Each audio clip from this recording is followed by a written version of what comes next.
Well, thank you very much indeed. It's a great pleasure to see everybody. Actually, I can't really see you terribly clearly because the lights are shining heavily in my eyes, but I can see faces, and they're lovely faces. So very nice to be here. Listen, this is a difficult time in the world at the moment. Anybody who saw the news headlines this morning will have seen that India and Pakistan seem to be boiling up for some kind of conflict or another over Kashmir. Maybe it'll be just a matter of a few shots being fired. Maybe it'll be worse. Maybe it'll be much worse. That's the way that things are happening now all over the world. You find that these small-scale battles and conflicts are turning into something worse. But you know, it's part of an entirely different world from the world that I grew up in. When I joined the BBC, which was 50 years ago this month, the world was an utterly different place. The Vietnam War was just starting in a big way. The Cultural Revolution in China was boiling up in the most frightening and disturbing way possible. Most of the leaders of Latin America and most of the leaders of Africa were military dictators of one kind or another, and the exceptions were pretty few and far between. Above all, there was the great division between the United States and its allies and the Soviet Union and its allies. And to somebody, I was 22 in 1966, to somebody of my age, it seemed pretty much of a racing certainty that at some stage there would be all-out thermonuclear war in which I and everybody I knew and loved would be wiped out. That seemed to be not absolutely certain, but it seemed to be something that you could put your money on.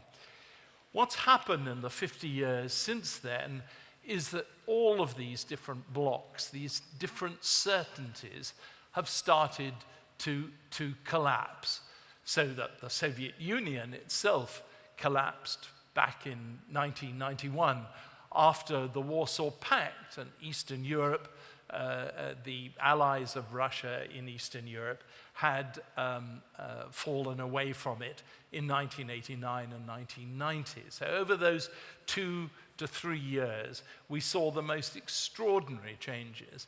Since then, since 2003, I think you can time it back to the American-led invasion of Iraq, America has also been on the decline.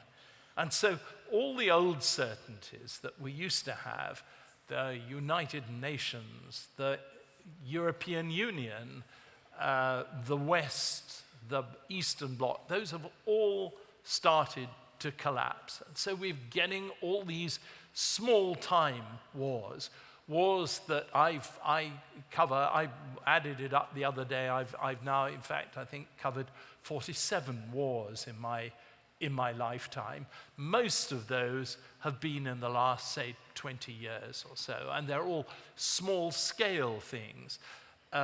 What's happening in Syria at the moment, what's happening in Libya, what's happening in Iraq. It's all very, very kind of disturbing. We used to say, it always used to be said, that young people were the victims of these things, and old people, people of my age now and indeed a bit younger than me, were the ones that started the wars, and the young people were the victims of it. That itself is not as much true as it once was. After all, I've spent a lot of time since 2003, since the invasion of Iraq, watching the growth of organizations like ISIS, for instance. Entirely young people. The oldest leader of ISIS is in his late 30s or early 40s, and all of the volunteers are young people. They've been stirred up, they've been encouraged to join ISIS by that sense of a cause that they can belong to, that has taken them away from the dreariness of ordinary life and the boring nature of it and the corrupt nature of so much of our modern world. And they've been given a cause which they can fight for. It doesn't last long. ISIS itself is on the decline, and by the end of this year, I assume that President Obama was probably just about right when he said that he thought that ISIS would lose its real kind of center of operation in Mosul in northern Iraq by the end of this year. Maybe he'll be out by a month or two, but ISIS will be finished as a transnational organization controlling actual physical territory pretty soon now, because times move on. It's not possible to keep these things going for very long. It's a matter of enthusiasm, and the more that governments are able to show that they can control things, the harder it is for the volunteers and the enthusiasts to get in there and get involved. What has all this got to do with us, with you and me? Well, I think the main thing is that we can work out what it is that unites us, that keeps us together.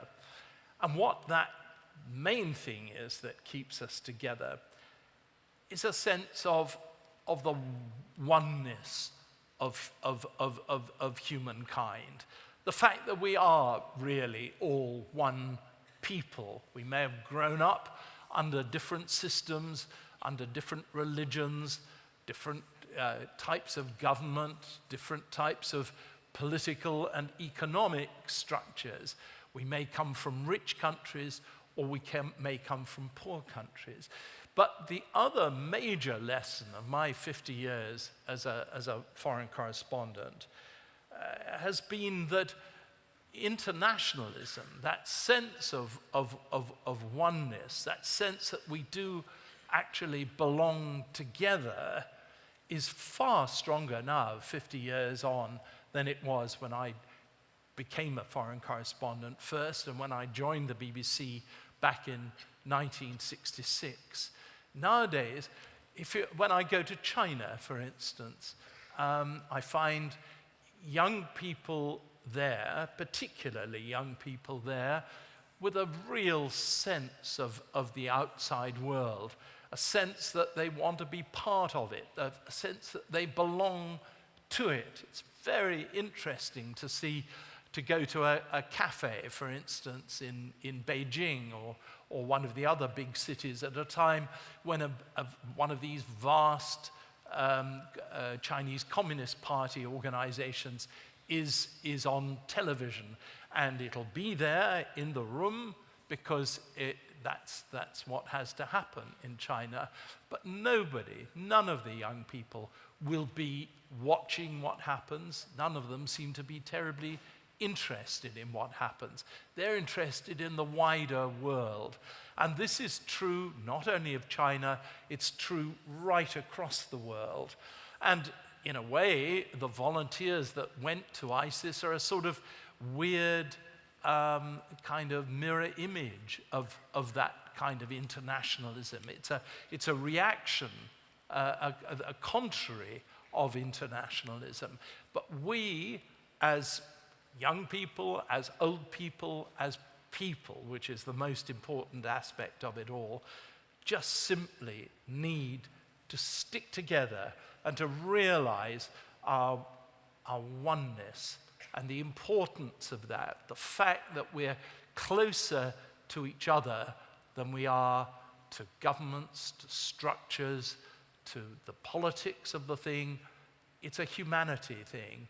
It's a matter of how we live our lives and who we regard as our brothers and sisters.